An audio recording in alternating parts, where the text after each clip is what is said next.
Qur'an ve 21. Esir. Aptori Mehmetimin Hezret. 14. Qur'an ve Resulillahning Munapiqlargha Tutqan Pozitsiyesi.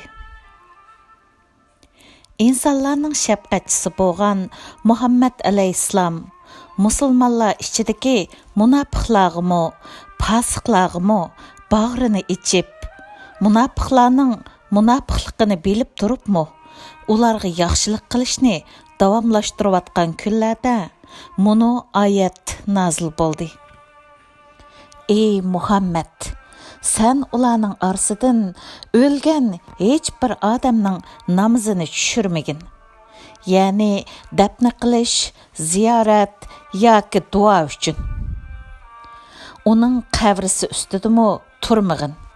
Chunki ular Allohni va Allohning payg'ambarini inkor qildi. Ular fasiq holati bilan o'ldi. Tövbe suresi 84-oyat.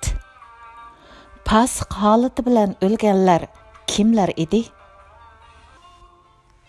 Payg'ambar alayhissalom jangga chaqirsa, bana sabab ko'rsatib, payg'ambar bilan billa jangga chiqmagan. Tayyor g'animatdan ko'p elish uchun yugurgan. Namozni manfaatga erishish uchun qilgan. Ko'nglida Allohga, Resulillahga shubha bilan qaragan munofiqlar edi. Bu oyatni to'g'ri tushunish uchun oyatning nozil bo'lish sababini bilishimiz foydalidir. İbn Ömer'ning rivoyat qilishicha, Abdullah ibn Ubay ibn Salul o'lganda, o'g'li Abdullah payg'ambar alayhissalomning yeniga kelib, dadisining kepalligi uchun payg'ambarning ko'ynikini berishni tiladi. Rasululloh ko'ynikini uningga berdi. Abdullah yana kelib dadisining jinoza namozini o'zi tushirib berishni talab qildi.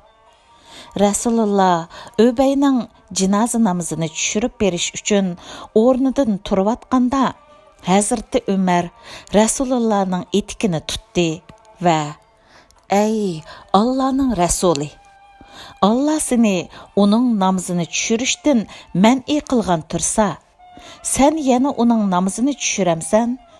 dedi. Rasuli ikram: "Rabbim meni uning jinoza namozini qilmasligimni ixtiyorimga topshirdi. Va xohlasang uning uchun istig'for qil, xohlasang istig'for qilma. Agar sen 70 qatim istig'for qilsang," deb buyurdi.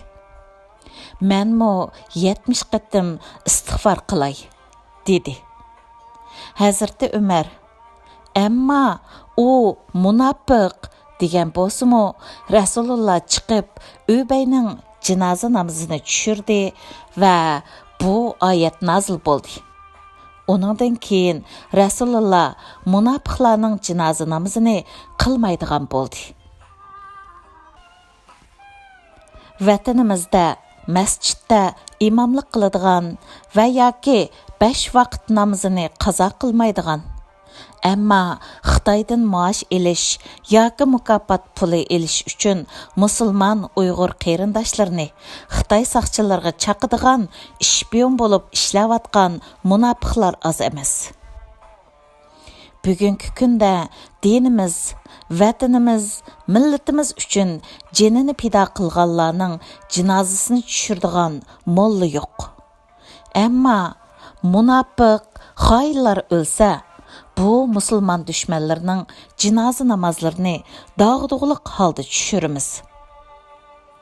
Qur'on hukmiga va Rasulillahning sunnatiga amal qiladigan bo'lsak, munofiqlarning, xoinlarning jinozasiga qat'iy bormasligimiz, jinozasini tushirmasligimiz lozim.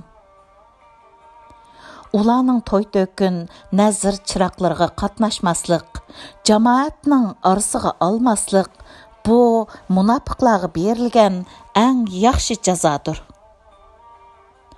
Masjidda Allohga ta'zim qilib, masjiddan chiqib zolimga ta'zim qilishning o'zimi munofiqlikdir. Xoin munofiqlar maydonsiz musulmonlarning ko'p sonda bo'lganligi uchun musulmon millatimizga shunchavala qattiq ziyonlarni selyotidi.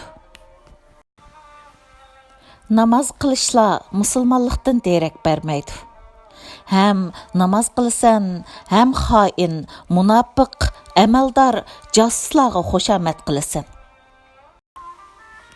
Mahallangda Allah yo'lida shehid bo'lgan yoki turmaga solingan kishilarning, yetim qolgan bolalarining, tul qolgan ayollarning, och, yo'qsul qolgan ota-onalarining yuziga boqmaysan.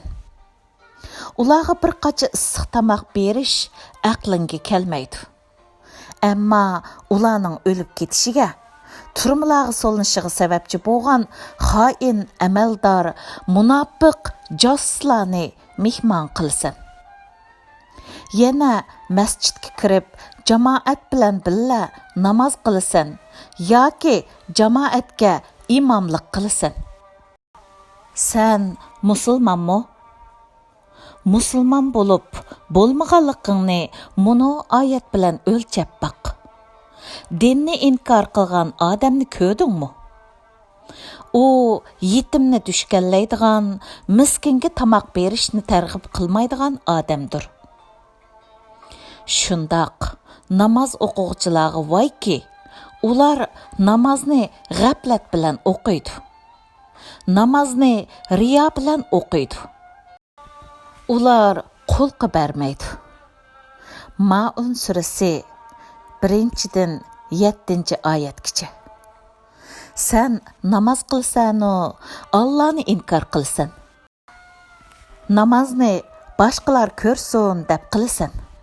Namozni Allohga, payg'ambarga, musulmon Uyg'ur qarindoshlaringga qilgan xiyonatlaringni yoshirishning vositasi qilsan. Uyg'ur jamoati bu xil munofiqlarni, bu munofiqlarga xushomat qilguvchilarni orziga olmasligi lozim. Suyimlik payg'ambarimiz munofiqlarning jinoza namoziga berishdan voz kechgan.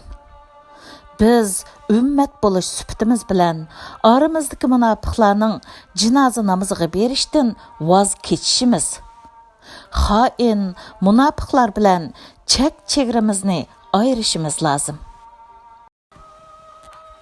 Munofiqning namoziga bormadi deb turmaga tushib qolgan Uyg'urni ko'rdinglarmi? Musulmon oldi bilan insoniy g'ururni qo'g'diy oladigan salohiyatga ega bo'lishi lozim.